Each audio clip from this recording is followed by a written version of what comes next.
Welcome back दोस्तों, मैं अंकित विश्वकर्मा एक बार फिर से आप सभी का आपके अपने YouTube channel DV online study में स्वागत करता हूं। दोस्तों, जैसा कि आप सब देख रहे हैं कि यहाँ पे हम लोग आरआरबी एएलपी भर्ती 2024 के सीबीटी 1 की एग्जाम की प्रिपरेशन कर रहे हैं। दोस्तों, इस एग्जाम के लिए हम लोग अभी जो पढ़ रहे हैं दोस्तों, भौतिक विज्ञान यानी फिजिक्स पढ़ रहे हैं दोस्तों। फिजिक्स का आज हम लोग पार्ट 8 पढ़ रहे हैं दोस्तों। इस 8 पार्ट में दोस्तों हम लोग 3 चैप्टरों के बारे में डिस्कशन करेंगे दोस्तों, रेखीय गति का समीकरण, और दूसरा दोस्तों हम लोग घर्षण यानी कि फ्रिक्शन पे, और तीसरा हमारा सरल आवर्त गति या फिर दोस्तों घूर्णन गति। इन 3 चैप्टरों को हम लोग दोस्तों बहुत ही सिंपल और सरल तरीके से पढ़ना सीखेंगे। और दोस्तों आपको बता दूं कि इन 3 चैप्टरों से रिलेटेड जितने भी प्रीवियस ईयर में रेलवे ने जो क्वेश्चन पूछे होंगे उन सारे क्वेश्चनों को हम लोग इसी वीडियो में कवर कर लेंगे।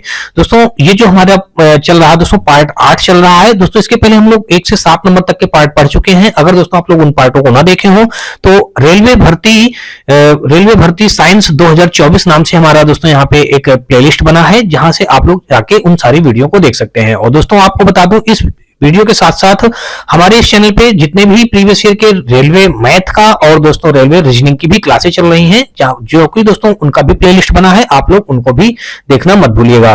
तो दोस्तों, यदि आपका और भी किसी प्रकार कोई राय सुझाव हो तो आप अपनी राय सुझाव हमें कमेंट सेक्शन में अपनी राय सुझाव दे सकते हैं। और दोस्तों, यदि आपको वीडियो रिसर्च हमारी पसंद आ रही है तो आप हमारी वीडियो को लाइक करिएगा, अपने दोस्तों ज्यादा से ज्यादा शेयर करिएगा। और दोस्तों, यदि आप चैनल पर पहली बार आए हैं तो चैनल को सब्सक्राइब कर घंटी जरूर दबा लीजिएगा। साथ में दोस्तों आप हमारे WhatsApp channel, Telegram channel, WhatsApp group से जुड़ सकते हैं। इसके लिए दोस्तों आपको हमारे इसी वीडियो के डिस्क्रिप्शन में इन सभी का लिंक मिल जाएगा, जहां से आप लोग आसानी से जुड़ सकते हैं।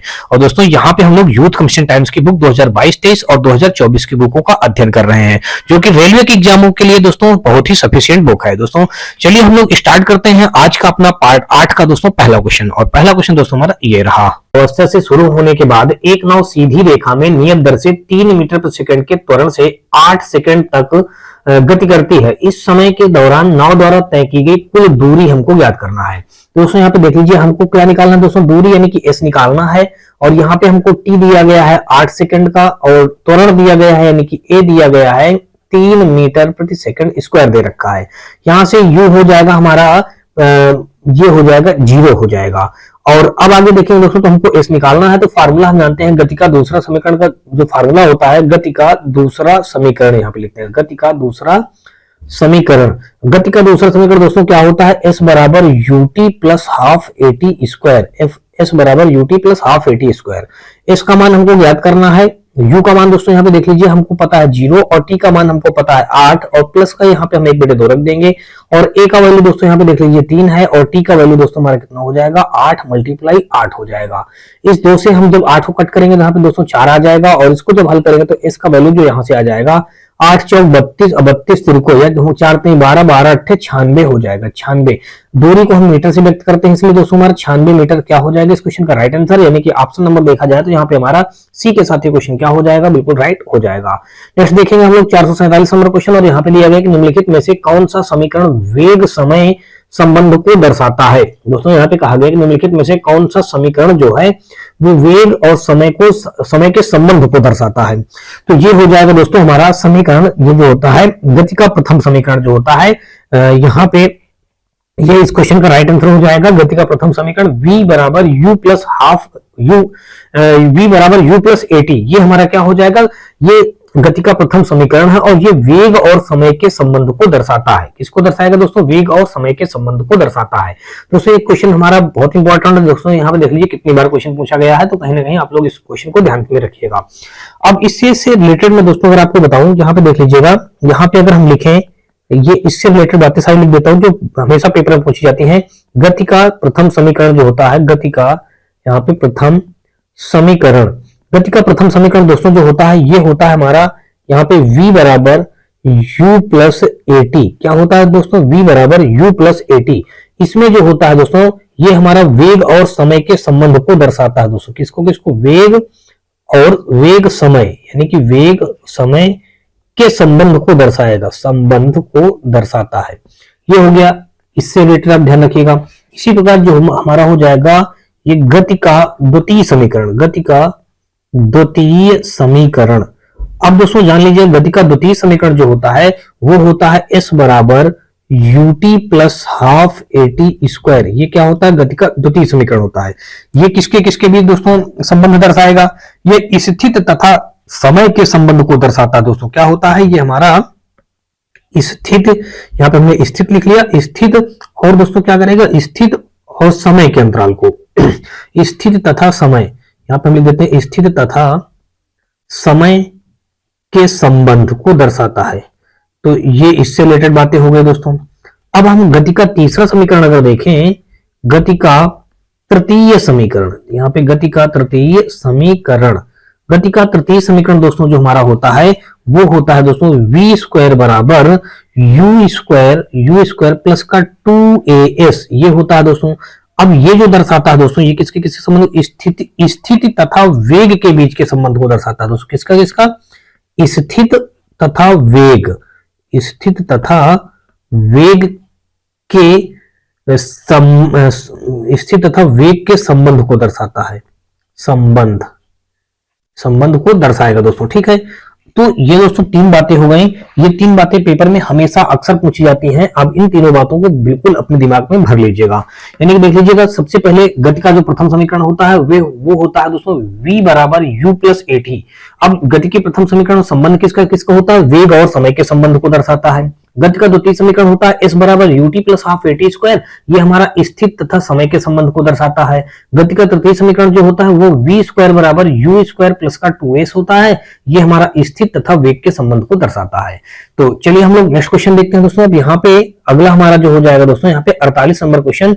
यहाँ पे कहा गया यदि एक ट्राली विरामावस्था से 2 मीटर प्रति सेकंड स्क्वायर के त्वरण से गतिमान होती है और 4 सेकंड बाद उसका वेग होगा। दोस्तों यहाँ पे हमको क्या निकालना है, वेग निकालना है। तो यहाँ पे जो जो वैल्यू दे रखा हुआ वो हम सारी वैल्यू पुट कर लेते हैं। सबसे पहले हमको ए दे रखा है त्वरण दे रखा है दोस्तों 2 मीटर प्रति सेकंड स्क्वायर दे रखा है। टी दोस्तों दे रखा है इस जगह पे, टी दे रखा हमारा 4 सेकंड दे रखा है। और यू दे रखा दोस्तों, यू हमारा 0 दे रखा है। यू कितना दे रखा दोस्तों, 0 दे रखा है। तो अब अगर हम देखें v बराबर, हम अगर देखें तो फार्मूला हम लगाएंगे, हमको v u 0 दे रखा तो वेग v निकालना है दोस्तों ना। तो v बराबर फार्मूला होता है u प्लस यहाँ पे at, ये फार्मूला होता है। इसमें हम जब वैल्यू पुट कर देंगे तो हमारा v का वैल्यू निकल आएगा। u का मान हम दोस्तों 0 हो जाएगा और a का मान दोस्तों 2 हो जाएगा और t का मान दोस्तों 4 हो जाएगा। तो v वेग हमारा कितना आ जाएगा दोस्तों, 4 दूना 8 मीटर प्रति सेकंड स्क्वायर आ जाएगा। यानी कि 4 दूना 8 मीटर प्रति सेकंड आएगा, वेग का हमारा ये होता है। तो दोस्तों यहाँ पे हमारा त्वरण का होता है मीटर प्रति सेकंड स्क्वायर, ठीक है ना। तो वेग का हो जाएगा मीटर प्रति सेकंड, यानी कि 8 मीटर प्रति सेकंड हमारा बन जाएगा दोस्तों क्वेश्चन। क्या यहाँ पे देखा जाएगा 8 मीटर प्रति सेकंड, यानी कि ए ऑप्शन के साथ क्वेश्चन क्या हो जाएगा, बिल्कुल राइट बन जाएगा। नेक्स्ट क्वेश्चन हम लोग देखेंगे 448 बाद दोस्तों 449 नंबर। और इस पे दिया गया है कि एक रेलगाड़ी विश्रामावस्था से 5 मिनट में उसकी गति 90 किलोमीटर घंटा हो जाती है। यदि मानते हुए कि त्वरण समान है तो रेलगाड़ी द्वारा उसी समय में तय की गई दूरी ज्ञात करना है। इसमें देखिए क्या क्या दे रखा है। इसमें सबसे पहले ट्रेन की प्रारंभिक गति यानी कि जो दे रखा है u, मान लीजिए ट्रेन की प्रारंभिक गति u का वैल्यू यहाँ पे 0 हो जाएगा। और अंतिम गति यानी कि v का जो वैल्यू दे रखा है दोस्तों वो दे रखा 90 किलोमीटर प्रति घंटा, यहाँ पे दे रखा 90 किलोमीटर प्रति घंटा दे रखा है। अब अगर इस 90 किलोमीटर प्रति घंटा को हम क्या करेंगे, इसको मीटर प्रति सेकंड में कन्वर्ट करेंगे दोस्तों। तो यहाँ पे आ जाएगा 90, 5/18 का हम इसमें मल्टीप्लाई कर देंगे और ये मीटर प्रति सेकंड बन जाएगा।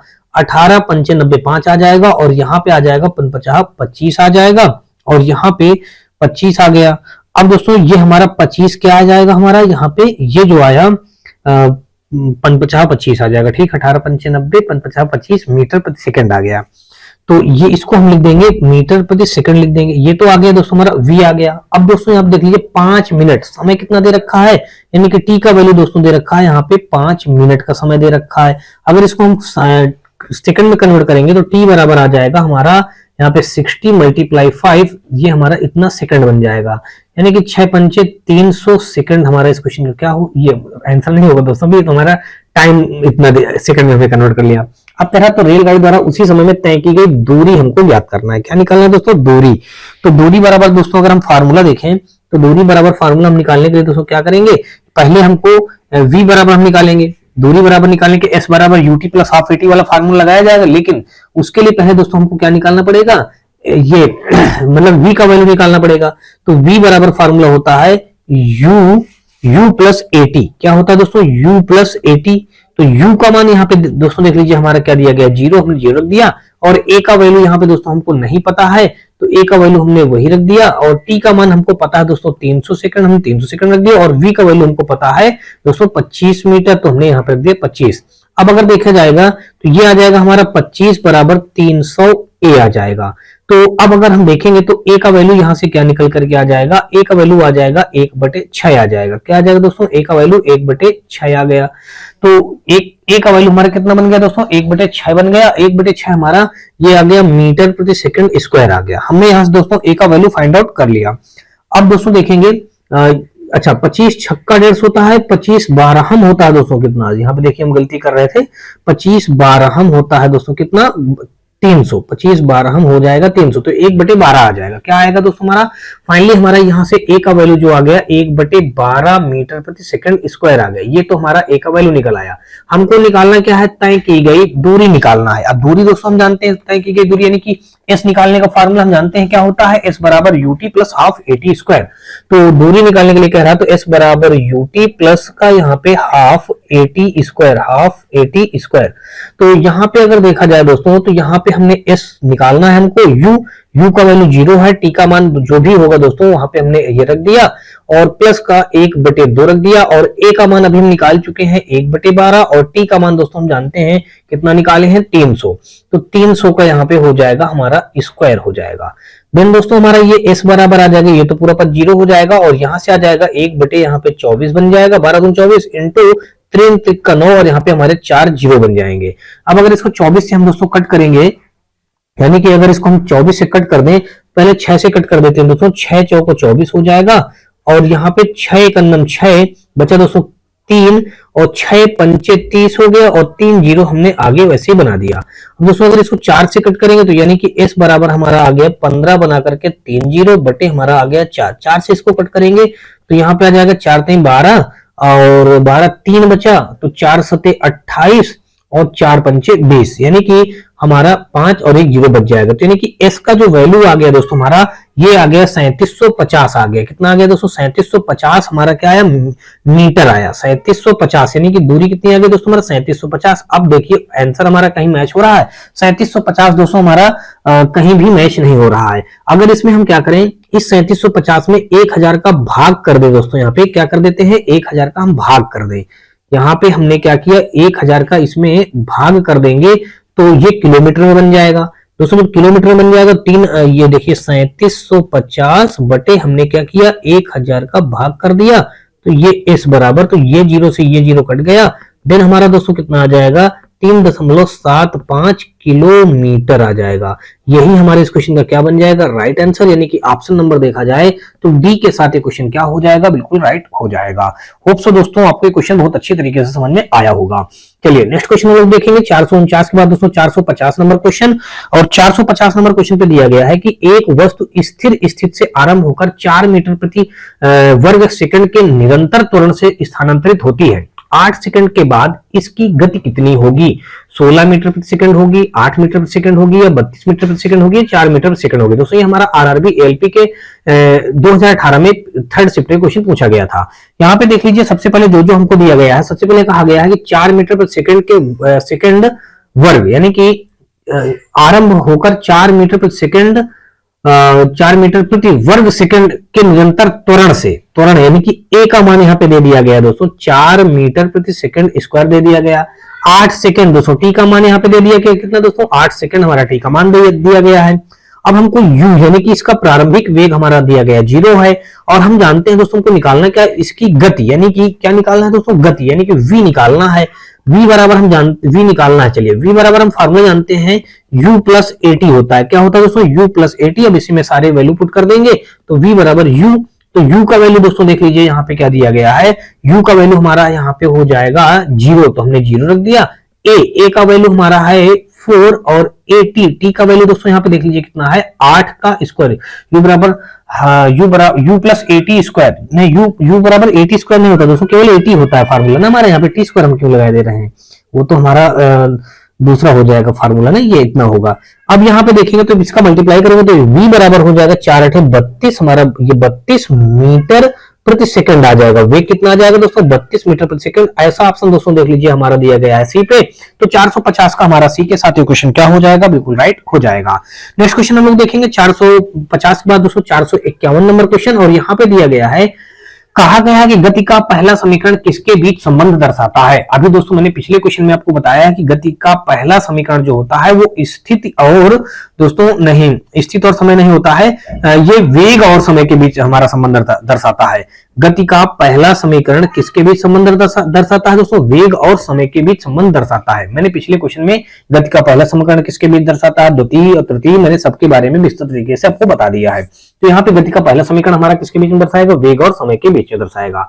नेक्स्ट क्वेश्चन हम लोग देखेंगे 451 के बाद दोस्तों 452 नंबर, और यहाँ पे दिया गया कि एक कार 5 सेकंड में 1 मीटर प्रति सेकंड के एक समान त्वरण से चलकर 5 मीटर प्रति सेकंड से 10 मीटर प्रति सेकंड की गति से चल रही है। इस समय में कार द्वारा तय की गई दूरी ज्ञात करना है हमको, यानी कि एस का वैल्यू प्राप्त करना है।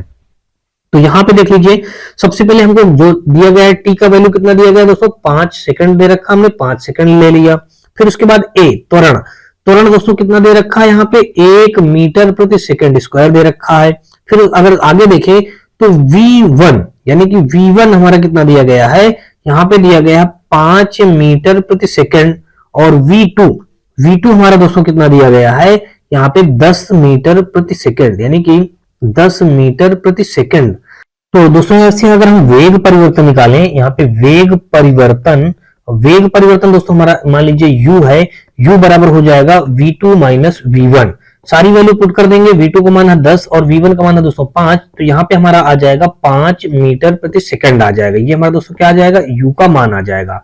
तो u का मान दोस्तों हमने इतना रख लिया, और आगे देखेंगे हमको s निकालना है। s बराबर होता है हमारा ut plus half AT square. Value सारी पुट कर देंगे दोस्तों, तो एस यू का मान हमारा दोस्तों 5 आया है, टी का मान भी दोस्तों हमारा 5 दिया गया है, हाफ हमारा वैसे रख दिया जाएगा, और ए का मान दोस्तों हमारा यहाँ पे 1 दिया गया है, और टी का मान दोस्तों यहाँ पे देख लीजिए दिया गया है 5 का स्क्वायर, यहाँ पे 25 हो जाएगा। देन दोस्तों हमारे ये 25 आ जाएगा, अब प्लस का हमारे 25/2 आ जाएगा, और इसके बटे 1 मान सकते हैं, तो यहाँ पे आ जाएगा 25 दूना 50, अब 50 से 25 जोड़ेंगे तो हमारा हो जाएगा दोस्तों कितना, 75।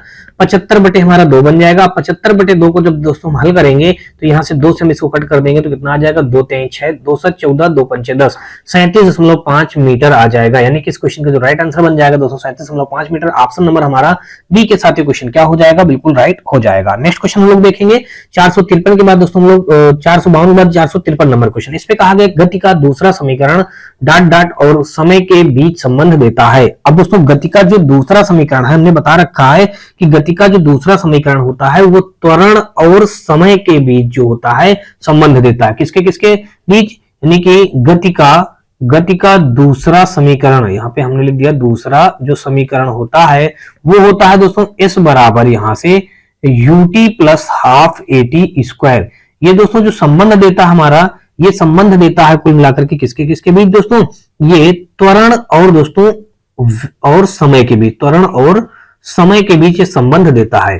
ठीक है, ये इतनी सी बात हो गई। त्वरण हमारा यानी ऑप्शन नंबर बी पे दिया गया है, तो 453 का यहाँ पे हमारा बी के साथ ये क्वेश्चन क्या हो जाएगा, राइट हो जाएगा। नेक्स्ट हम लोग देखेंगे 453 के बाद दोस्तों 454 नंबर क्वेश्चन, और यहाँ पे कहा है गति के दूसरे समीकरण द्वारा किसके बीच संबंध को दर्शाया जाता है। अभी अभी हम लोग दोस्तों पढ़ते चले आ रहे हैं, गति का दूसरा समीकरण जो है किसके बीच संबंध को दर्शाता है, वो समय और स्थान, यानी कि स्थान और समय के बीच हमारा क्या है, गति का दूसरा समीकरण किसके बीच संबंध को दर्शाता है दोस्तों, स्थान और समय के बीच दर्शाता है। यानी 454 का हमारा यहाँ पे बी के साथ ये क्वेश्चन क्या हो जाएगा, बिल्कुल राइट हो जाएगा। दोस्तों समय और त्वरण यहाँ पे दिया गया है, और यहाँ पे देख लीजिए क्या दिया गया है, स्थान और समय दिया गया है।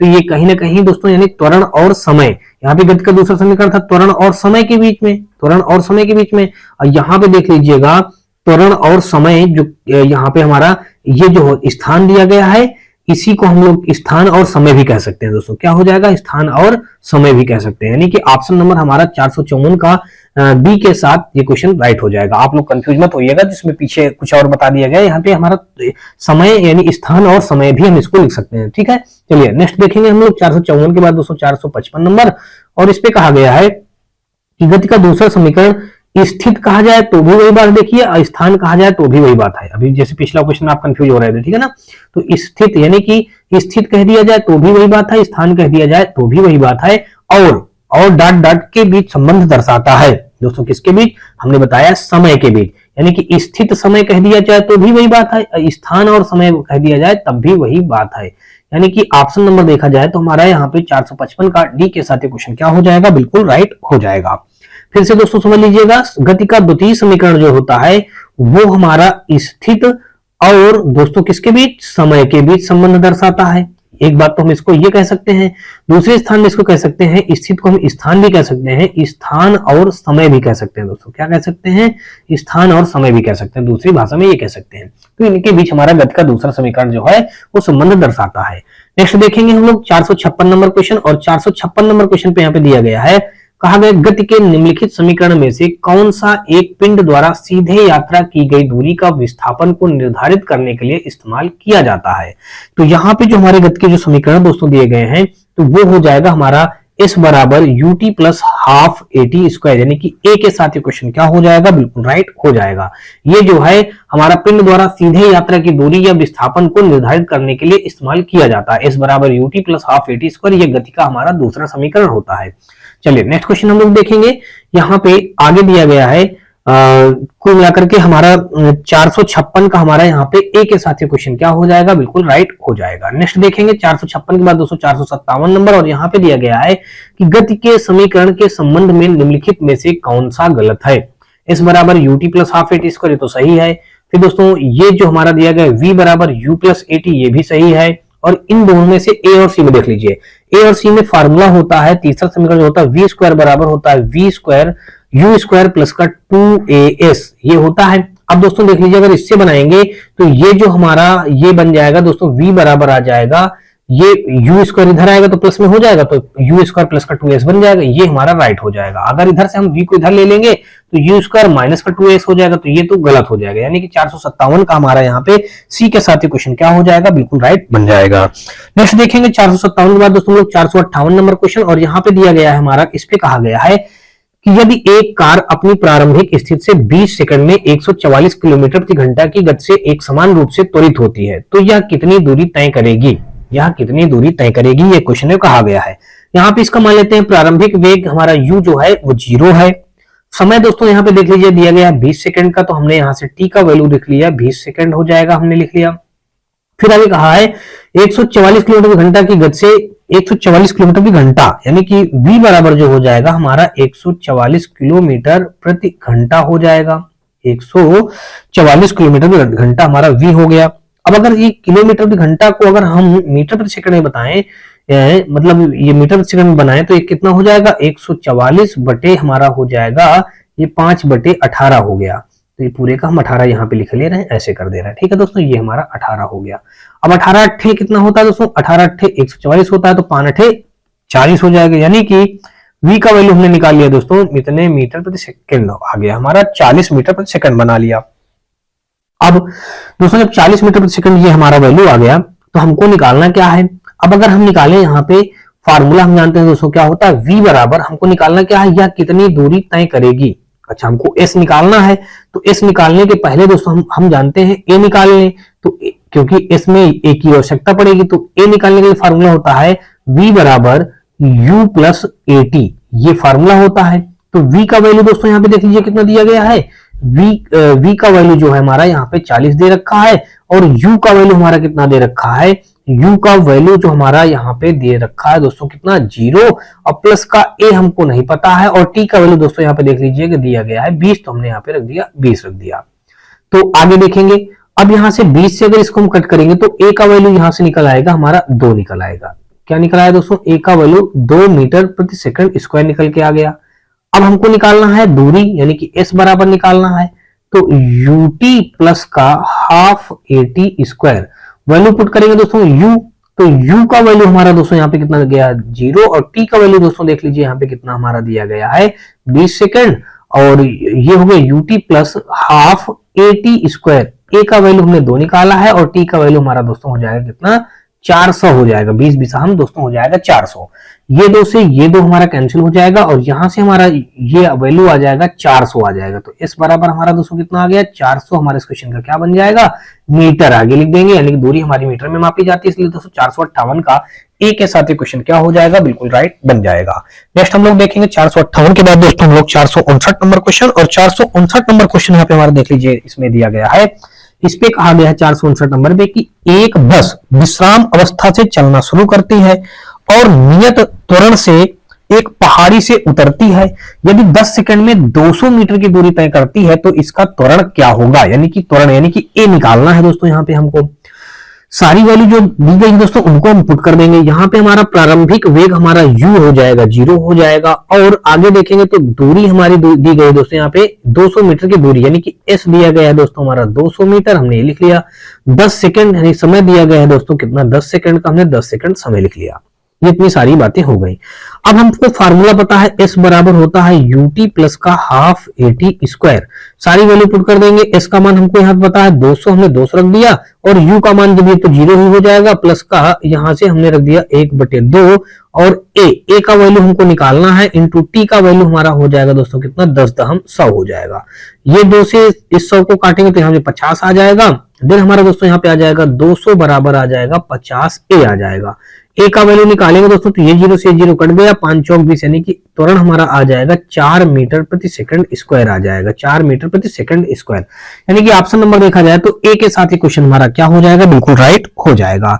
नेक्स्ट देखेंगे 459 के बाद दोस्तों हम लोग 460 नंबर क्वेश्चन, और यहाँ पे दिया गया है कि 1 किलोग्राम के द्रव्यमान वाली एक वस्तु पूर्व की ओर 2 मीटर प्रति सेकंड के एक समान वेग के साथ गतिमान है। इस पर उत्तर की ओर 1.5 न्यूटन का बल लगाया जाता है। 2 सेकंड के बाद वस्तु के विस्थापन का मान ज्ञात कीजिए। वस्तु के विस्थापन का हमको क्या निकालना है, वैल्यू निकालना है। यहाँ पे दोस्तों यहाँ पे देख लीजिए सारी वैल्यू जो हमको दी गई है उन सारी वैल्यू को हम पुट कर लेते हैं। यहाँ पे हमको m का वैल्यू दे रखा है दोस्तों कितना, 1 किलोग्राम, हमने यहाँ से 1 किलोग्राम रख लिया।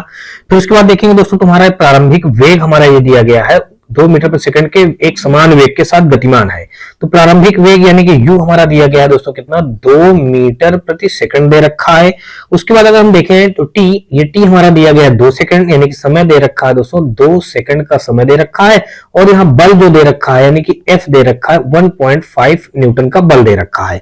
हमको निकालना दोस्तों क्या है, यहाँ से हमको S की वैल्यू फाइंड आउट करनी है, करना वस्तु के विस्थापन का मान ज्ञात कीजिए। ठीक है, हमको विस्थापन का समय निकालना है। ठीक है, विस्थापन का मान ज्ञात करना है। तो सबसे पहले अगर हम देखें यहाँ से हम फार्मूला जानते हैं दोस्तों, F बराबर क्या होता है, ma होता है। तो F का वैल्यू यहाँ पे दोस्तों देख लीजिए कितना दिया गया, 1.5 न्यूटन ने रख दिया, और m का वैल्यू यहाँ पे हमारा 1 दिया गया है, और a का वैल्यू हमको फाइंड आउट करना, तो a का वैल्यू कितना आ जाएगा दोस्तों, 1.5 आ जाएगा। a का वैल्यू हमारा दोस्तों कितना आ गया, 1.5 हमारा न्यूटन आ गया। तो मतलब a का वैल्यू 1.5 मीटर प्रति सेकंड स्क्वायर आ गया। ये हमारा इसका इतना हो जाएगा, ये a का वैल्यू हो गया। आगे देखेंगे दोस्तों, अब यहां से हमको निकालना है दोस्तों s, तो s बराबर फार्मूला जानते हैं हम लोग, यहां से ut plus half at square होता है। ये क्या हो जाएगा दोस्तों हमारा, ut plus half at square. तो यहां से दोस्तों देखेंगे तो ut प्लस का हाफ at स्क्वायर, u का वैल्यू अगर हम पुट करें दोस्तों तो u का वैल्यू हमारा दिया गया है दोस्तों 2 दिया गया है, और t का वैल्यू अगर देखा जाए तो t का वैल्यू भी हमारा 2 दिया गया है, और हाफ हमने हाफ रख लिया, और a का वैल्यू हमने निकाल लिया 1.5, और t का वैल्यू हमारा हो जाएगा 2 दूना 4 हो जाएगा। दोस्तों 2 से हमारा ये 2 बार में कट जाएगा, और उसके बाद अगर देखेंगे तो इसको जब हल करेंगे तो यहाँ से हमारा जो s का वैल्यू आ जाएगा 2 दूना 4 हो जाएगा, और 15 दूनी 30 यानी कि प्लस का हमारा यहाँ पे 3.0, तो यानी केवल 3 हो जाएगा। तो s का वैल्यू हमारा दोस्तों कितना आ जाएगा, 7 मीटर आ जाएगा। यही हमारे इस क्वेश्चन का क्या हो जाएगा, राइट आंसर, यानी कि ऑप्शन नंबर देखें तो हमारा ए के साथ क्वेश्चन क्या हो जाएगा, बिल्कुल राइट हो जाएगा। नेक्स्ट देखेंगे 460 के बाद दोस्तों 461 नंबर, और यहाँ पे दिया गया है, कहा गया निम्न में से कौन सा स्थित समय संबंध का समीकरण है। तो स्थित समय यानी कि हमने बताया है पीछे सारे क्वेश्चनों में गति के 3 समीकरण होते हैं, और तीनों समीकरणों को कौन किसके लिए संबंध व्यक्त करता है, हमने ये बात बताया है। तो यहाँ पे पूछा है स्थित और समय के बीच पूछा गया है, गति का कौन सा समीकरण ये सही संबंध दर्शाता है। तो दोस्तों वो हो जाएगा हमारा गति का दूसरा समीकरण, s बराबर ut plus half at square, स्थिति और समय के बीच में ये संबंध को बताता है।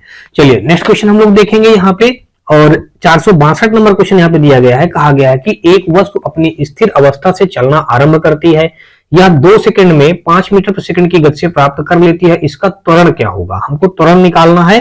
तो यहां से अगर देखें तो ये जो हमारा इसका प्रारंभिक वेग हो जाएगा दोस्तों 0 हो जाएगा, और दूसरा हमारा v का वैल्यू हो जाएगा 5 मीटर प्रति सेकंड। तो यहाँ पे हो जाएगा ये v हो जाएगा 5 मीटर प्रति सेकंड, और t हो जाएगा दोस्तों 2 सेकंड। और उसके बाद देखें तो इसका त्वरण हमको a निकालना है। क्या निकालना है दोस्तों, हमको a का वैल्यू फाइंड आउट करना है। अब दोस्तों जब a का वैल्यू हम लोग यहाँ से फाइंड आउट करेंगे तो ये जो हमारा हो जाएगा यहां से देखा जाएगा तो ए का वैल्यू निकालने के लिए फार्मूला हम जानते हैं v बराबर दोस्तों u प्लस AT। हम इसमें सारी वैल्यू पुट कर देंगे। u का मान हम दोस्तों निकाल चुके हैं दोस्तों, क्या है 0 है। a का मान हमको नहीं पता, हमको a का मान निकालना है और t का मान हम दोस्तों 2 जानते हैं और v का मान दोस्तों हमारा 5 दिया गया है। तो यहां से हमारा a का वैल्यू कितना आ जाएगा, a का वैल्यू अगर हम देखें तो ये आ जाएगा दोस्तों हमारा 5/2। देन हमारा दोस्तों कितना आ जाएगा 2.5 हमारा क्या आ जाएगा मीटर प्रति सेकंड स्क्वायर आ जाएगा। ए का वैल्यू कितना आ जाएगा 2.5 मीटर प्रति सेकंड स्क्वायर, यानी कि ऑप्शन नंबर हमारा 462 का सी के साथ ये क्वेश्चन क्या हो जाएगा, बिल्कुल राइट हो जाएगा। नेक्स्ट क्वेश्चन देखेंगे 462 के बाद दोस्तों 463 नंबर, और यहाँ पे दिया गया है कि निम्न में से कौन समान त्वरित गति का समीकरण नहीं है। निम्न में से कौन समान त्वरित गति का समीकरण नहीं है दोस्तों।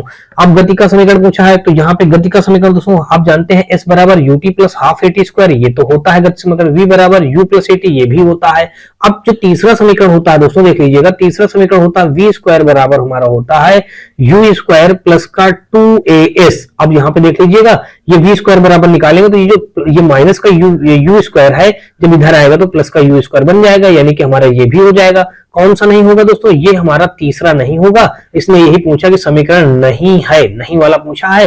तो 463 का हमारा यहाँ पे सी के साथ ये क्वेश्चन क्या हो जाएगा, राइट हो जाएगा। कौन सा राइट होगा दोस्तों, यहाँ पे जो गलत है वही हमारे इस क्वेश्चन का राइट आंसर हो जाएगा, क्योंकि गलत वाला ही पूछा है।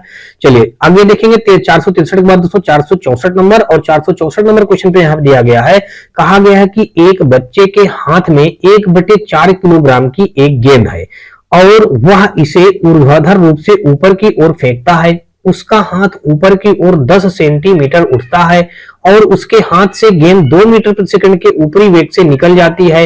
बच्चे द्वारा गेंद को फेंकने के लिए लगाए गए स्थिर बल का मान क्या है। दोस्तों 4 ऑप्शन दिए गए हैं, हमको इसका कैलकुलेशन करके इसका वैल्यू फाइंड आउट करना है। यहाँ पे देख लीजिएगा ये बताया गया है 1/4 kg का एक गेंद, यानी कि किलोग्राम ना, तो यानी कि ये हमारा m का वैल्यू दे रखा है 1/4 किलोग्राम दे रखा है। उसके बाद अगर हम देखें तो h रहा और वह इसे ऊर्ध्वाधर रूप से ऊपर की ओर फेंकता है। उसका हाथ ऊपर की ओर 10 सेंटीमीटर उठता है। हाथ कितना उठता है दोस्तों, 10 सेंटीमीटर उठता है, तो यानी कि ऊंचाई उसकी कितनी दे रखी है दोस्तों, ये दे रखी है 10 सेंटीमीटर दे रखी है। और उसके हाथ से गेंद 2 मीटर प्रति सेकंड के ऊपरी वेग से निकल जाती है, और उसके हाथ से गेंद जो है 2 मीटर प्रति सेकंड के वेग से। तो यहाँ पे अगर हम देखें ये जो सेंटीमीटर में दिया गया है दोस्तों, अगर इसको हम मीटर में कन्वर्ट करें तो यहाँ पे हम क्या करेंगे, ये 10 में हम 100 का भाग कर देंगे, ये मीटर में हमारा कन्वर्ट हो जाएगा। जब 100 का भाग करेंगे तो एक जीरो से एक जीरो कट जाएगा। देन हमारा दोस्तों कितना आ जाएगा 0.1 मीटर हमारा ये आ जाएगा, एच का वैल्यू बन जाएगा। एच का वैल्यू कितना आ गया 0.1 मीटर। अब यहाँ से अगर हम देखें तो इसका v जो दिया गया है दोस्तों, यहाँ पे v का वैल्यू यहाँ पे दे रखा है, ये दिया गया है 2 मीटर प्रति सेकंड दे रखा है। कितना दे रखा है दोस्तों, 2 मीटर प्रति सेकंड दे रखा है v का वैल्यू। तो अब आगे अगर देखा जाए दोस्तों तो यहां से हमको निकालना स्थिर बल का मान क्या है। हम यहां से अगर निकालें दोस्तों f, हमको f निकालना है। f जब निकालना है दोस्तों तो यहां से हमको क्या करना है, f फाइंड आउट करना है। तो यहां से अब अगर देखा जाए तो सारी वैल्यू जो हमको पता हो गई दोस्तों, हम फार्मूला रखेंगे। फार्मूला हमारा होता है v स्क्वायर बराबर u स्क्वायर प्लस का 2as। v स्क्वायर दोस्तों, तो v स्क्वायर का मान हमारा दोस्तों कितना दिया 2, तो 2 दूना 4 हो जाएगा। और u स्क्वायर, और u का मान अगर देखा जाए तो u का मान हमको यहां से नहीं पता है, तो u की जगह पर हमारा प्रारंभिक वेग इसका हो जाएगा 0, तो यानी कि हम 0 को स्क्वायर कर देंगे। अब प्लस का 2। तो दोस्तों ये जो ऊंचाई दी गई है यही हमारा इसके वैल्यू का काम करेगी। यहाँ पे हमने 0.1 रख दिया। अब अगर इसको हल करें तो ये आ जाएगा हमारा कुल मिलाकर के दोस्तों कितना आ जाएगा 2a, और एक अंक बाद दशमलव लगा देंगे तो यहां से ये आ जाएगा 4 बराबर 0.2a आ जाएगा। कितना आ जाएगा 0.2a आ जाएगा। यहां से अगर हम a का वैल्यू निकालें तो a बराबर ये आ जाएगा 4/0.2। पॉइंट हटाया, ऊपर 0 बढ़ गया तो हमारा फाइनली आ जाएगा, ये आ जाएगा दोस्तों 20 आ जाएगा। कितना आ जाएगा दोस्तों हमारा 20 आ जाएगा। तो a का वैल्यू हमने निकाल लिया दोस्तों, यहाँ से कितना 20 मीटर प्रति सेकंड स्क्वायर निकाल लिया। यहाँ जो दोस्तों हमारा दिया गया है ये 10 मीटर, ये उसका हाथ ऊपर की ओर 10 सेंटीमीटर उठता है और उसके हाथ से गेंद, तो दोस्तों जो हमारे ये जो 10 सेंटीमीटर उठता है, ये कहीं ना कहीं जो हमने इसको h लिखा है, ये इस वैल्यू को हम क्या मानेंगे, इस वैल्यू को अगर हम कह दें दोस्तों कितना हमारा ये s लिख दें इसको, यही हमारा s का काम करेगा। ठीक है, तो अब आगे हमको निकालना है उसका स्थिर बल का मान। तो बल का मान हम जानते हैं दोस्तों F बराबर ma। तो F का वैल्यू हमको नहीं पता दोस्तों, तो हमको F ही निकालना है। M का वैल्यू हमको दोस्तों क्या पता है, 1/4 किलोग्राम, और A का वैल्यू हमने 20 निकाल लिया है, तो 4 पंचे 20, यानी कि F बराबर आ जाएगा हमारा 5 न्यूटन। हमारा इस क्वेश्चन का क्या हो जाएगा, राइट आंसर हो जाएगा। नेक्स्ट देखेंगे दोस्तों 5 न्यूटन हमारा डी में दिया गया है, इसलिए दोस्तों हमारा 464 का डी के साथ ये क्वेश्चन राइट बन जाएगा। और आगे देखेंगे 465 नंबर क्वेश्चन। इस पे दिया गया है, कहा गया निम्नलिखित में से कौन सा समीकरण स्थित और वेग के संबंध को दर्शाता है। गति का कौन सा समीकरण कह रहा है स्थित और वेग के संबंध को दर्शाता है, तो वो होता है दोस्तों हमारा v² बराबर यहाँ पे u² प्लस का 2as। ये गति का तृतीय समीकरण है, गति का तृतीय समीकरण, गति का थर्ड समीकरण यहाँ पे हम लिख देते हैं थर्ड समीकरण। गति का थर्ड समीकरण जो होता है वो स्थित और वेग के संबंध को दर्शाता है। यानी कि ऑप्शन नंबर अगर देखा जाए तो ये हो जाएगा हमारा दोस्तों, कौन सा हो जाएगा, v² बराबर ये b के साथ हमारा राइट हो जाएगा। ये क्या हो जाएगा दोस्तों, b के साथ अगर इसको हम बनाए तो v² माइनस का ये u² अब प्लस बराबर ये 2as, देखिए वही बन जाएगा हमारा। तो ये हमारा क्या हो जाएगा, 465 का हमारा b के साथ ये क्वेश्चन क्या हो जाएगा, बिल्कुल राइट हो जाएगा। नेक्स्ट देखेंगे 466 नंबर, और 466 नंबर क्वेश्चन पर दिया गया है कि सरल रेखीय गति में वस्तुएं चलती हैं, सीधी रेखा में चलेंगी, दीर्घवृत्ताकार पथ पर चलेंगी, परवलयाकार पथ पर चलेंगी, या फिर दोस्तों वृत्ताकार पथ पर चलेंगे। तो सरल रेखीय गति में वस्तुएं सीधी रेखा में चलती है, यानी कि 466 का ए के साथ ये क्वेश्चन हो जाएगा, राइट हो जाएगा। यहाँ पे दोस्तों हमारा 467 नंबर क्वेश्चन पे दिया गया, कहा गया कि एक अचल स्थान से चलकर सोनी का वेग साइकिल द्वारा 30 सेकंड में 6 मीटर प्रति सेकंड हो जाता है। साइकिल के त्वरण की गणना कर रहे हैं, हमको त्वरण निकालना है। यहाँ पे अगर देखें तो हमको v का वैल्यू दिया गया है 6 मीटर प्रति सेकंड दे रखा है, और प्रारंभिक वेग की अगर बात करें दोस्तों तो 0 दे रखा है, और उसके बाद अगर हम t की बात करें दोस्तों तो यहाँ पे दे रखा 30 सेकंड दे रखा है, यहाँ पे देख लीजिए 30 सेकंड, और ये हमारा v दिया है। फिर कहा है इसमें हमको a की गणना करने के लिए कहा है, त्वरण की गणना करने के लिए कहा गया, तो त्वरण हमको निकालना है। तो हम फार्मूला जानेंगे दोस्तों, क्या जानते हैं, v बराबर यहाँ पे u प्लस at, v बराबर u प्लस at होता है। क्या होता है दोस्तों, v बराबर यहाँ पे u प्लस at, इसमें सारी वैल्यू पुट करेंगे, ये हो जाएगा हमारा 6, u हो जाएगा 0, प्लस का a हमको नहीं पता, t का मान 30 है। दोस्तों यहां से अगर हम देखेंगे तो ये a का वैल्यू निकालने के लिए बन जाएगा हमारा 6/30, देन हमारा दोस्तों 1/5 आ जाएगा, तो a बराबर हमारा आ गया 1/5 मीटर प्रति सेकंड स्क्वायर। इतना वैल्यू रख देंगे तो भी सही है, या फिर इसका भाग करेंगे दोस्तों 1/5 का, तो यहां से हमारा a का वैल्यू जो निकल के आ जाएगा 0.2 मीटर प्रति सेकंड स्क्वायर। इतना भी आप रख सकते हैं भाग देके दोस्तों। तो 0.2 मीटर प्रति सेकंड स्क्वायर हमारा 467 का बी के साथ ये क्वेश्चन क्या हो जाएगा, बिल्कुल राइट हो जाएगा। नेक्स्ट देखेंगे हम लोग 467 के बाद दोस्तों यहाँ पे हम लोग आ जाएंगे 468 नंबर क्वेश्चन। अब दोस्तों यहाँ पे 468 नंबर क्वेश्चन में कहा है कि निम्न में से कौन सा घर्षण बल के बारे में सही नहीं है। अब दोस्तों यहाँ पे घर्षण बल की बात करने लगा, यानी कि घर्षण बल। अब हमारे यहाँ से एक प्रकार से ये कह लीजिए, जो हमारा नया चैप्टर स्टार्ट हो रहा है, यहाँ से घर्षण नया अध्याय हम लोग पढ़ेंगे दोस्तों, घर्षण, यानी कि इसको इंग्लिश में बोलते हैं दोस्तों फ्रिक्शन। क्या बोलेंगे दोस्तों, फ्रिक्शन बोलेंगे। अब हम लोग फ्रिक्शन के बारे में पढ़ेंगे। चलिए देखते हैं, अब फ्रिक्शन में पूछा क्या गया है, इस पे कहा गया है कि निम्न में से कौन सा घर्षण बल के बारे में सही नहीं है। दोस्तों कौन सा सही नहीं है, गलत वाला हमको बताना है। कह रहा घर्षण वह बल है जो संपर्क में दो सतहों के सापेक्ष गति का विरोध करता है। दोस्तों सही कह रहा है। वह घर्षण बल जो किसी सतह पर चलने या फिर फिसलने का कार्य करता है, स्लाइडिंग घर्षण कहलाता है। बिल्कुल सही कह रहा है ये भी। फिर कह रहा मशीनों में घर्षण ऊर्जा का अपव्यय और टूट फूट का कारण, ये भी सही है। फिर अगला है रोलिंग घर्षण स्लाइडिंग घर्षण की तुलना में अधिक होता है, मशीनों के बाल बेयरिंग से घर्षण कम होता है। ये बात इसने गलत कह दी दोस्तों। रोलिंग घर्षण और स्लाइडिंग घर्षण की तुलना में अधिक होता है, ये गलत कह रहा है। मशीनों में बाल बेयरिंग से घर्षण होता है, कम होता है। कह रहा मशीनों के बाल बेयरिंग से घर्षण कम होता है, बल्कि वहां तो मशीनों के बाल बेयरिंग से घर्षण क्या होता है दोस्तों, अधिक होता है। यहाँ पे कम कह दिया, तो यानी कुल मिलाकर के देखा जाए तो ये हमारा क्या हो जाएगा, बिल्कुल ये क्वेश्चन हमारा यही क्या हो जाएगा, सही नहीं हो जाएगा, गलत हो जाएगा। तो इस क्वेश्चन का जो राइट आंसर हो जाएगा हमारा दोस्तों यहाँ पे हमारा डी के साथ, क्योंकि ये कह रहा है सही नहीं है, तो सही हमारा कौन सा नहीं हो जाएगा, 468 का डी के साथ ये क्वेश्चन क्या हो जाएगा, बिल्कुल राइट हो जाएगा। नेक्स्ट क्वेश्चन हम लोग देखेंगे 468 के बाद दोस्तों 469 यानी 469 नंबर क्वेश्चन। और दोस्तों इस क्वेश्चन देखने से पहले आपको बता दूं दोस्तों, अगर आपका कोई भी क्वेश्चन में किसी प्रकार कोई डाउट या डाउट हो तो आप हमें कमेंट सेक्शन में कमेंट करके अपनी राय बताएं। और दोस्तों यदि किसी प्रकार कोई राय देना हो तो भी आप हमें कमेंट सेक्शन में अपनी राय बता सकते हैं।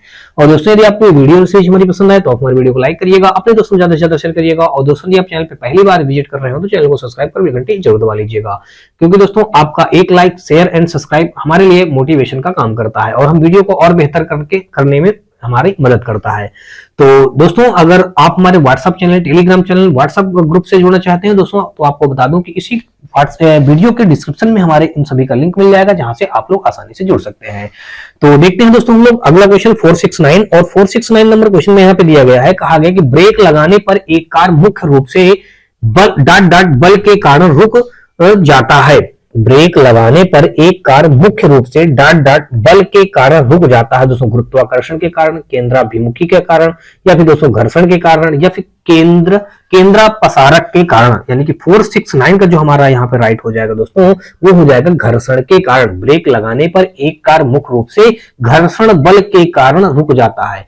जब कोई कार चलती है और उस पर हम अचानक ब्रेक लगाते हैं दोस्तों, यानी कि ब्रेक लगाते हैं तो वो हमारी उसमें घर्षण उत्पन्न होता है कार पे। तो जब घर्षण उत्पन्न होगा तो हमारी कार की स्पीड क्या हो जाएगी, स्लो हो जाएगी और रुक जाती है।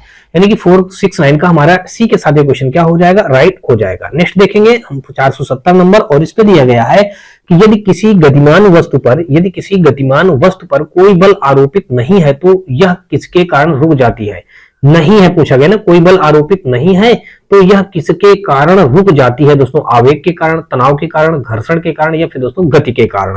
तो 470 का हमारा यहाँ पे दोस्तों क्या हो जाएगा, 470 का हमारा सी, यानी कि ये भी हमारा घर्षण के कारण क्या होता है, रुक जाता है। यानी कि यहाँ पे कहा गया यदि किसी गतिमान वस्तु पर कोई बल आरोपित नहीं है तो यह किसके कारण रुकती है, तो दोस्तों घर्षण के कारण रुकती है। यानी कि ऑप्शन नंबर हमारा 470 का सी के साथ क्या हो जाएगा, राइट बन जाएगा। आगे देखेंगे 71 नंबर क्वेश्चन, और इस जगह पे दिया गया है, कहा गया है कि निम्नलिखित में से कौन सी घटना घर्षण के बिना होना मुश्किल है। एक भारी बक्से को एक जगह से दूसरी जगह ले जाना, ठीक है। आगे कह रहा है कैरम खेलना, एक गिलास को पकड़ना, दरवाजे की गति। कह रहा है कौन सी घटना घर्षण के बिना होना मुश्किल है, तो एक गिलास को पकड़ना जो है ये हमारा घर्षण के बिना होना ये मुश्किल है दोस्तों, यहाँ पे गिलास को पकड़ने के लिए। यानी कि 471 का हमारा सी के साथ क्वेश्चन क्या हो जाएगा, बिल्कुल राइट हो जाएगा। दोस्तों आपको बता दो कि गिलास का जो बाहरी परत होता है वो अत्यधिक चिकना होने या घर्षण के अभाव में पकड़ना कठिन होता है। तो यहाँ पे हमारा 471 का क्या हो जाएगा दोस्तों, सी के साथ क्वेश्चन हमारा बिल्कुल राइट हो जाएगा। नेक्स्ट हम लोग देखेंगे 471 के बाद दोस्तों हम लोग 472 नंबर, और इस पे दिया गया है, कहा गया है कि दो सतहों के बीच सतह की अनियमितताओं के परिणाम स्वरूप होता है। दो सतहों के बीच सतह की अनियमितताओं के परिणाम स्वरूप होता है। घर्षण होता है, आवेग होता है, तनाव होता है, या बलाघूर्ण होता है। तो 472 का हो जाएगा दोस्तों घर्षण, परिणाम स्वरूप घर्षण होता है। दो सतहों के बीच सतह की अनियमितताओं के परिणाम स्वरूप घर्षण होता है। यहाँ पे हम क्या भरेंगे दोस्तों, घर्षण हमारे इस क्वेश्चन में क्या हो जाएगा, राइट आंसर हो जाएगा। नेक्स्ट क्वेश्चन देखेंगे 472 का हमारा यहाँ पे ए के साथ क्वेश्चन राइट हुआ, और आगे देखेंगे हम 473 नंबर क्वेश्चन। इस पे कहा है कि घर्षण बल कार्य करता है। दोस्तों घर्षण बल कार्य करता है, किधर कार्य करता है, घर्षण बल की दिशा के लंबवत कार्य करता है। तो ये दोस्तों हमारा क्या है, गलत है। घर्षण बल की दिशा में किसी कोण पर कार्य करता है, ये भी सही नहीं है। घर्षण बल की दिशा में कार्य करता नहीं, घर्षण बल की दिशा के विपरीत कार्य करता है। घर्षण बल जो होता है वो बल के दिशा के विपरीत कार्य करता है। यानी कि 473 का हमारा डी के साथ ही ऑप्शन क्या हो जाएगा, राइट हो जाएगा। नेक्स्ट देखेंगे हम लोग यहाँ पे आगे कहा है कि एक साइकिल स्थिर त्वरण से चलायमान है, पीछे के पहिए पर घर्षण बल होता है। दोस्तों क्या होता है, एक साइकिल स्थिर त्वरण से चलायमान है, पीछे के पहिए पर घर्षण बल है, दोस्तों शून्य है, पश्चिम दिशा में है, अग्र दिशा में है, या फिर दोस्तों ये सब है। तो दोस्तों आपको बता दूं कि घर्षण एक साइकिल के स्थिर त्वरण से चलायमान पीछे के पहिए पर घर्षण बल पश्चिम दिशा में होता है। दोस्तों क्या होता है, पश्चिम दिशा में है। यानी कि यहाँ पे हम क्या भरेंगे दोस्तों, पश्चिम दिशा में भरेंगे, पश्चिम दिशा में। यानी कि ऑप्शन नंबर देखा जाए तो यहाँ पे हमारा सी के साथ क्वेश्चन क्या हो जाएगा, बिल्कुल राइट बन जाएगा।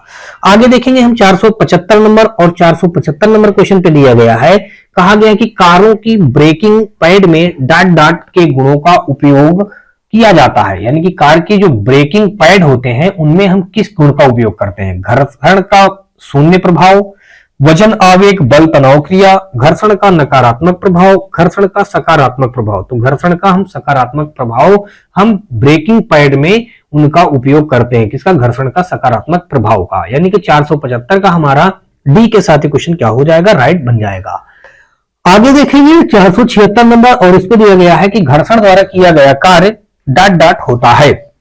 घर्षण द्वारा जो हम कार्य करेंगे वो क्या होता है? वो दोस्तों हमारा ऋणात्मक होता है। क्या होगा? ऋणात्मक, यानी कि होगा घर्षण द्वारा किया गया कार्य निगेटिव होता है, यानी ऋणात्मक होता है। यानी कि ऑप्शन नंबर 476 का हमारा सी के साथ क्वेश्चन हो जाएगा, राइट हो जाएगा। 477 नंबर देखेंगे और 477 नंबर यहाँ पे हमारा क्वेश्चन इस पे दिया गया है। इस पे कहा गया है कि घर्षण बल द्वारा किया गया कार्य डॉट डॉट होता है। अब दोस्तों देखिए, घर्षण बल द्वारा किया गया कार्य क्या होता है? दोस्तों अभी हमने पढ़ा है हमेशा ऋणात्मक होता है। घर्षण बल द्वारा जो कार्य किया जाएगा वो ऋणात्मक होता है। यानी कि ऑप्शन नंबर हमारा 477 का सी के साथ क्वेश्चन क्या हो जाएगा? राइट हो जाएगा। दोस्तों 477 के बाद 476 वाला क्वेश्चन भी हमने यही पढ़ा था, सेम। देखिए, घर्षण द्वारा किया गया कार्य क्या होता है? ऋणात्मक होता है। इसमें भी थोड़ा सा घुमा करके पूछा, घर्षण बल द्वारा किया गया कार्य हमेशा ऋणात्मक होता है। यानी कि 477 का सी के साथ क्वेश्चन हो जाएगा, राइट। आगे देखेंगे हम लोग 477 के बाद दोस्तों 478 नंबर और यहाँ पे कहा है कि घर्षण द्वारा किए गए कार्य का क्षय नहीं होता, बल्कि वह डॉट डॉट ऊर्जा के रूप में परिवर्तित हो जाता है। दोस्तों किस ऊर्जा के रूप में परिवर्तित हो जाता है? तापीय ऊर्जा के रूप में परिवर्तित होता है, नाभिकीय ऊर्जा के रूप में परिवर्तित होता है, रासायनिक ऊर्जा के रूप में परिवर्तित होता है, या फिर दोस्तों घर्षण ऊर्जा के रूप में परिवर्तित होता है। घर्षण द्वारा किए गए कार्य का क्षय नहीं होता है, बल्कि वह तापीय ऊर्जा, यहां पे हम क्या भर देंगे दोस्तों? तापीय ऊर्जा के रूप में परिवर्तित होता है। यानी कि ऑप्शन नंबर हमारा 478 का ए के साथ यहां पे क्या हो जाएगा? इस क्वेश्चन को हम राइट कर देंगे। और आगे हम लोग देखेंगे दोस्तों 478 के बाद दोस्तों 479 नंबर क्वेश्चन। यहां पे अगर देखा जाए तो यहां पे अब कह रहा है 479 क्वेश्चन पे कहा है कि पेंडुलम लयबद्ध दोलक हार्मोनिक ऑस्टिलेटर की तरह काम करता है, अतः डॉट डॉट में इसका प्रयोग किया जाता है। दोस्तों दादाजी की घड़ी में और कलाई में पहनने वाली घड़ी, ये धूप घड़ी, सन डायल, या फिर रेत की घड़ी, आवर ग्लास। तो पेंडुलम लयबद्ध दोलक हार्मोनिक ऑसिलेटर की तरह काम करता है, अतः डॉट डॉट में इसका प्रयोग किया जाता है। दोस्तों यहां से जो हम ये चैप्टर पढ़ रहे हैं दोस्तों, अब यहां से सरल आवर्त गति हम लोग पढ़ रहे हैं। दोस्तों क्या पढ़ रहे हैं? ये सरल आवर्त गति। ये पेंडुलम मिडल में स्टार्ट हो गया तो सरल आवर्त गति का अब यहाँ पे हम लोग चैप्टर पढ़ रहे हैं, सरल आवर्त गति। या फिर दोस्तों हमने क्या बताया, इसको आप घूर्णन गति भी कह सकते हैं, घूर्णन गति भी आप कह सकते हैं। इसको हम लोग पढ़ना स्टार्ट कर रहे हैं, ठीक है। यहाँ पे क्वेश्चन में दिया गया है कि पेंडुलम लयबद्ध दोलक हार्मोनिक ऑसिलेटर की तरह काम करता है, अतः डॉट डॉट में इसका प्रयोग किया जाता है। तो दोस्तों इस क्वेश्चन में जो राइट आंसर हो जाएगा, जो यानी कि पेंडुलम जो होता है लयबद्ध दोलक की तरह कार्य करता है, ये हमारा दादाजी की घड़ी, यानी कि कलाई में पहनने वाली घड़ी तो नहीं हो जाएगा, धूप घड़ी भी नहीं हो जाएगा, रेती घड़ी नहीं, दादाजी की घड़ी हमारे इस क्वेश्चन का क्या हो जाएगा? राइट आंसर हो जाएगा, अर्थात दादाजी की घड़ी में इसका प्रयोग किया जाता है। दोस्तों यहाँ पे हमारा 480 नंबर क्वेश्चन में दिया गया, कहा गया कि जब कार एक मोड़ लेती है तो वह कौन सा बल है जो हमें बाहर की ओर धक्का देता है? दोस्तों यहाँ पे 4 लिखे हुए हैं ऑप्शन, केंद्राभिमुख बल, अपकेंद्रीय बल, घर्षण बल, या फिर दोस्तों तनाव बल। तो दोस्तों जब क्वेश्चन में ये कहा गया कि जब कोई कार एक मोड़ लेती है, कहीं अगर हम कार चल रही है और मोड़ आ जाता है, तो जब कार को मोड़ा जाता है कि कार को मोड़ लेती है, तो वह कौन सा बल होता है, उस जगह पे कौन सा बल लगता है? हमें बाहर की ओर धक्का देता है, यानी कि वहां पे ये होता है दोस्तों अपकेंद्रीय बल होता है। क्या होता है दोस्तों? अपकेंद्रीय बल, यानी 480 का हमारा बी के साथ ये क्वेश्चन राइट हो जाएगा। आगे देखेंगे 481 नंबर और इस पे कहा है कि डेयरी में प्रयोग किए जाने वाले दूध से क्रीम को अलग करने की प्रक्रिया कहलाती है। डिकेंटेशन कहलाएगी, आंशिक आसवन कहलाएगी, अपकेंद्रीकरण कहलाएगी, या फिर दोस्तों क्रिस्टलीकरण कहलाएगी? तो ये होता है दोस्तों अपकेंद्रीकरण कहलाएगी। डेयरी में जब हम दूध से क्रीम को अलग करते हैं तो उस प्रक्रिया को हम क्या करते हैं दोस्तों? क्या कहा जाता है? अपकेंद्रीकरण कहा जाता है। 481 का हमारा यहाँ पे सी के साथ ये राइट हो जाएगा। आगे देखेंगे 482 पे कहा गया कि जब एक वस्तु एक समान वृत्तीय वेग उत्पन्न करती है तो निम्नलिखित में से कौन सा परिवर्तन होता है? जब एक वस्तु एक समान वृत्तीय वेग उत्पन्न करती है तो निम्नलिखित में से कौन सा परिवर्तन होता है दोस्तों? द्रव्यमान में परिवर्तन होता है, संवेग में, गति में, या फिर दोस्तों दिशा में होता है? तो दोस्तों आपको बता दूं कि उस जगह पे हमारा दिशा में परिवर्तन होता है। एक समानुपाती वेग उत्पन्न करती है, जब एक वस्तु एक समानुपाती वेग उत्पन्न करती है तो वहां पे हमारा कौन सा परिवर्तन होता है दोस्तों? दिशा में परिवर्तन होता है। 482 का हमारा यहाँ पे डी के साथ ये क्वेश्चन हो जाएगा, बिल्कुल राइट हो जाएगा। नेक्स्ट देखेंगे हम लोग 482 के बाद दोस्तों हम लोग 483 नंबर क्वेश्चन, और इस पे दिया गया है हमारा, यहाँ पे कहा गया है कि लट्टू को घुमाना किस एक उदाहरण है, यानी कि लट्टू को घुमाना किसका एक उदाहरण है? केंद्राभिमुख बल का उदाहरण है, अपकेंद्री बल का है, गुरुत्वाकर्षण बल का है दोस्तों यहाँ पे, या फिर दोस्तों घर्षण बल का है? यानी कि 483 का अगर हम देखेंगे तो लट्टू को घुमाना हमारा जो होता है केंद्राभिमुख बल होता है दोस्तों। लट्टू को जब हम घुमाते हैं तो वहां पे केंद्राभिमुख बल का कार्य होता है, यानी कि 483 का हमारा ए के साथ क्वेश्चन क्या हो जाएगा? राइट हो जाएगा। अब दोस्तों आपको बता दूं कि वृत्तीय गति करते समय किसी पिंड पर एक बल कार्य करता है जिसका दिशा सदैव वृत्त के केंद्र की ओर रहता है। केंद्र की ओर रहता है, बल को अभिकेंद्री बल कहते हैं, बल को अभिकेंद्री बल कहेंगे उस समय पे, ठीक है ना? तो यहाँ पे हमारा कुल मिलाकर के 483 का हमारा ए, यानी कि लट्टू को घुमाना हमारा केंद्राभिमुख बल के कारण ऐसा होता है, यानी कि ऑप्शन नंबर हमारा 483 का ए के साथ ये क्वेश्चन राइट हो जाएगा। और आगे देखेंगे हम लोग 484 नंबर क्वेश्चन। 484 नंबर क्वेश्चन पे दिया गया है कि एक बहुत पुराने मॉडल की पेंडुलम घड़ी की कार्य पद्धति पूरी तरह से डॉट से थी। मैकेनिकल थी, मैकेनिकल और इलेक्ट्रिकल थी, या विद्युत थी, या फिर दोस्तों बैटरी संचालित थी? तो 484 का हमारा हो जाएगा मैकेनिकल थी। एक बहुत पुराने मॉडल की पेंडुलम घड़ी की कार्य पद्धति पूरी तरह से मैकेनिकल थी, यानी कि ऑप्शन नंबर हमारा 484 का ए के साथ ये क्वेश्चन हो जाएगा, राइट हो जाएगा। अब दोस्तों अगर इसकी बात की जाए, यानी पेंडुलम घड़ी की कार्य पद्धति की पूरी तरह से कौन थी? मैकेनिकल थी। इसका अगर आविष्कार की बात किया जाए दोस्तों तो इसका आविष्कार 1656 में किसने किया था? क्रिश्चियन हाइगेंस ने किया था। क्रिश्चियन हाइगेंस ने किया था। इसका आविष्कार किसका दोस्तों? इसका, यानी कि ये हमारा मॉडल की पेंडुलम घड़ी का आविष्कार किसने किया था? 1656 में क्रिश्चियन हाइगेंस ने किया था। तो यहाँ पे हमारा कुल मिलाकर के 484 का ए के साथ ये क्वेश्चन राइट हो जाएगा। और आगे देखेंगे हम लोग 485 नंबर क्वेश्चन। इस पे कहा गया है कि रोलर कोस्टर की सवारी में कौन सा बल कार्य करता है? दोस्तों रोलर कोस्टर की सवारी में कौन सा बल कार्य करता है? अपकेंद्री, अभिकेंद्री, गुरुत्वीय, अभिलंबी? तो 485 जो हमारा हो जाएगा डी ऑप्शन, यानी कि अभिकेंद्री इस क्वेश्चन का राइट आंसर हो जाएगा।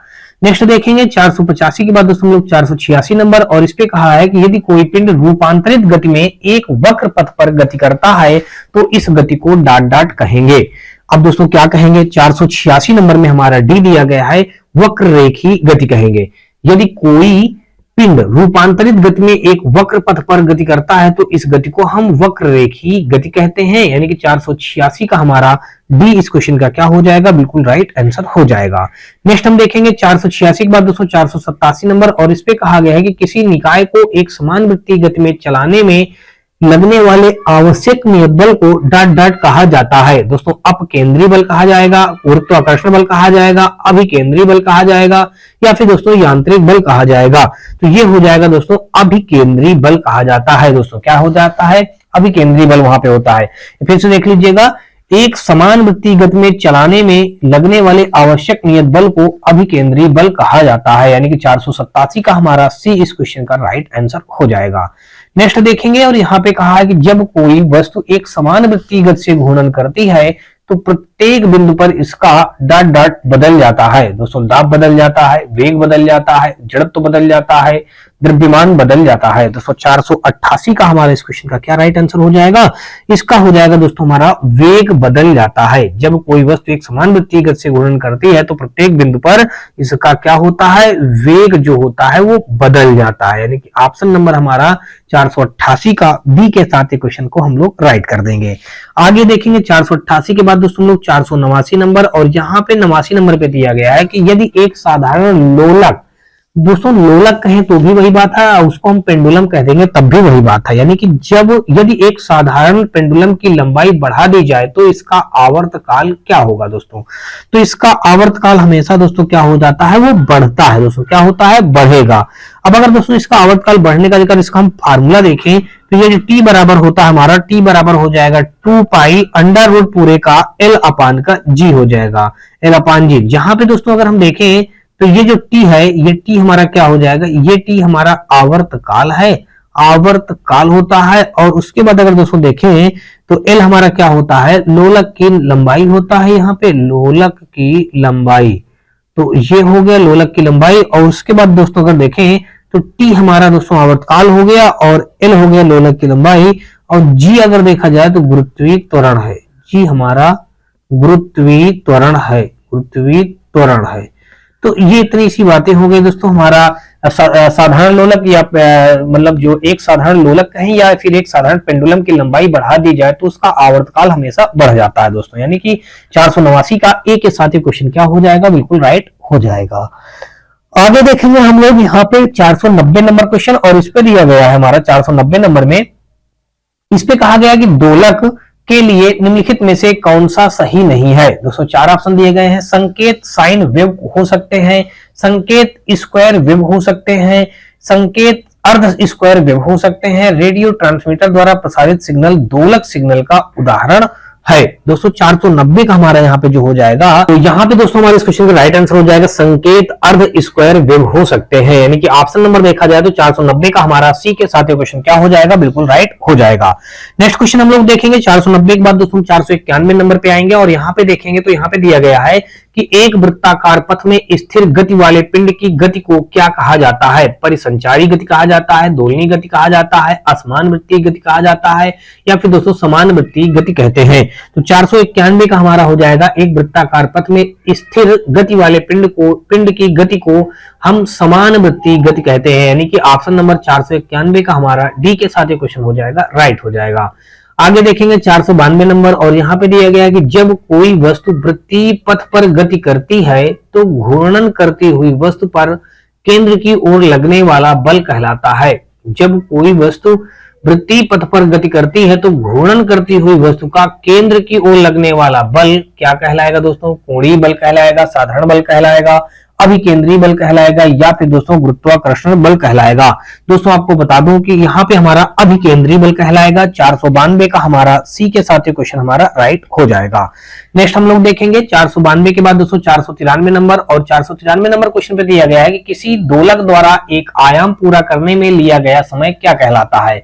आयाम कहलाएगा, आवर्तकाल कहलाएगा, दूरी कहलाएगा, या फिर दोस्तों आवृत्ति कहलाएगा। तो 493 का हमारा यहाँ पे हो जाएगा दोस्तों किसी दोलक द्वारा एक आयाम पूरा करने में लिया गया समय हमारा आवर्तकाल कहलाता है। 493 का हमारा बी के साथ क्वेश्चन क्या हो जाएगा, राइट हो जाएगा।